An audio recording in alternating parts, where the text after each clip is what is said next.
สารคดีประวัติศาสตร์เรื่องขบวนการลาวอิสระ12ตุลาบทที่24ที่พาดหัวเรื่องว่าบั้นหลบท่าแขกพร้อมๆกับกรมยุทธการตะวันออกบุกคืบหน้าไปตามถนนเลขที่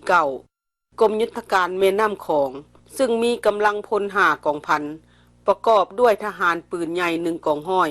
กองยานเกาะ1 กองห้อยใต้การบังคับบัญชาของพันเอกโวเซเรตก็เคลื่อนทัพออกจากฐานทัพเซโนมุ่งหน้าไปสู่ทิศเหนือตามสายทางเลขที่13นอกจากนั้นยังมีเครื่องบินสู้รบหลายลำเกียมไว้ที่ฐานทัพเซโนพร้อมที่จะบินขึ้นไปสนับสนุนกองกำลังของพวกพื้นดินในทันทีที่ต้องการก่อนกำลังใหญ่จะมาถึงกองบัญชาการฝรั่งเศสได้สั่งให้ทหาร2 กองห้อยอยู่เมืองมหาไซและยมราชเคลื่อนเข้ามาปิดรอบเมืองท่าแขกรอท่าในวันที่20มีนา1946ทหารฝรั่งเศส2 กองพันก็บุกยึดเอาบ้านนาดอนและในวันที่21มีนา1946ทหารฝรั่งเศส1 กองพันบุกยึดเอาบ้านนาบวน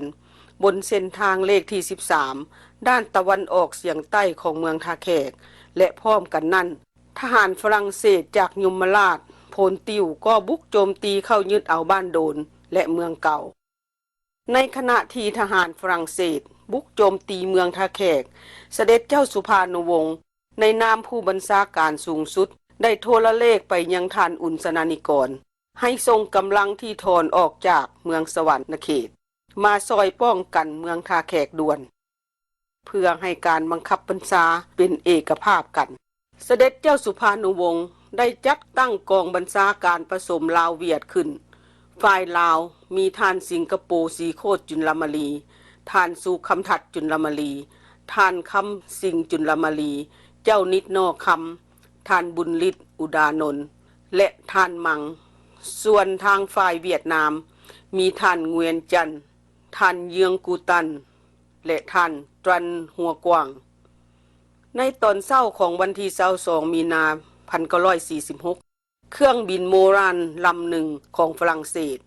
มาว่านใบปลิวทั่วเมืองท่าแขกให้ทหารลาวอิสระและประชาชนที่มีอาวุธไปมอบให้กองทัพฝรั่งเศสอยู่3 แยกหลัก4ถ้าบ่ปฏิบัติเมืองท่าแขกจะถูกทำลายให้ราบเป็นหน้ากองพอถึง7:15 นาทีเครื่องบิน3 ลำของนักล่าอาณานิคมฝรั่งเศสขึ้นจากฐานทัพเซโนลำหนึ่งทิ่มระเบิดใส่ประชาชนอยู่ตลาดเช้าเมืองท่าแขกบรรดาพ่อค้าลูกค้าทั้งหญิงชายเด็กน้อยล้มตายและถูกบาดเจ็บอย่างหลวงหลายลำที่2ไปทิ่มระเบิดใส่แนวป้องกันของทหารลาวอิสระและทหารอาสาสมัครเวียดนามที่ตั้งอยู่ด้านใต้ของตัวเมืองและลำที่3ไปทิ่มใส่แนวป้องกันทางหัวเมืองด้านเหนือพอเครื่องบินหนีไปกองปืนใหญ่ก็ระดมยิงใส่แนวป้องกันต่างๆและตัวเมืองท่าแขกอย่างหนักหน่วงทำให้ประชาชนแตกตื่นพากันลงเรือข้ามฟากไปนครพนมแบบมืดฟ้ามัวดิน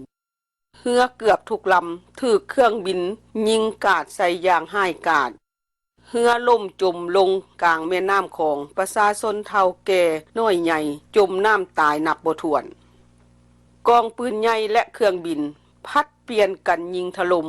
แนวป้องกันของทหารลาวอิสระและเวียดนามอย่างนักตั้งแต่เช้าถึงค่ำแนวป้องกันด้านบ้านหนองบัวแตกแต่ทหารฝรั่งเศสก็บ่สามารถเคลื่อนกำลังเข้าสู่ตัวเมืองได้เพราะแนวป้องกันด้านอื่นๆยังต้านทานการคืบหน้าของกองทหารฝรั่งเศสไว้ได้อยู่ในตอนเช้าวันที่23มีนา1946กองบัญชาการของฝรั่งเศสได้ระดมกำลังกองหนุนเข้ามาตืมและเปลี่ยนยุทธวิธีใหม่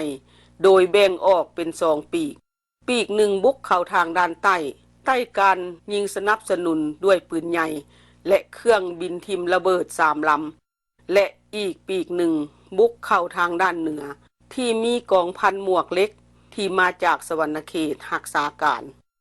ทหารฝรั่งเศสใช้ทหารลาบยานเกาะปืนใหญ่และเครื่องบินหลายล สนับสนุนตั้งแต่เช้ามืดจนถึงเที่ยงกองพันหมวกเล็กทำการสู้รบพิละอาจหารอย่างเอาหัวขาดคาในที่สุดเสด็จเจ้าสุภานุวงศ์ก็สั่งให้อพยพข้ามคลองไปประเทศไทยชาวเมืองท่าแขกทั้งทหารพากันลังไหลลงสู่แคมป์ของบ่ต่างหยังกับฝูงงัวควายแตกตื่นลงลอยน้ำผู้มีเหือผู้บ่มีเหือก็ใส่ต้นกล้วยไม้ไผ่และแก่เครื่องนุ่งโดดลงน้ำลอยหนีตายแต่แล้วบ่ว่าเป็นเหือแพหรือผู้กระเสือกกระสนลอยน้ำหนีตายพอถึงกลางของก็ตกเป็นเหยื่อของเครื่องบินและรถหุ้มเกาะของฝรั่งเศสยิงกาดอย่างบ่เลือกเป้าหมายย่างให้มนุษยธรรมผู้คนตายไหลน้ำปานขอนไม้ไหลนองเดือน9เดือน10เรือจักรลำหนึ่งที่เสด็จเจ้าสุภานุวงศ์อาศัยขามฟากของก็กลายเป็นเป้ากระสุนของฝรั่งเศสลูกกระสุนลูกหนึ่งเข้าข้างซ้ายของพระองค์ทำให้กระดูกข้างหักไป3 ซีกจึงนำส่งโรงหมออุดรเป็นการฉุกเฉินท่านผู้ฟังที่เคารพสารคดีเรื่องขบวนการลาวอิสระ12ตุลาบทที่24ได้จบลงเพียงเท่านี้อาทิตย์ต่อไปขอเชิญท่านรับฟังการสู้รบอยู่นครเวียงจันทน์สบายดี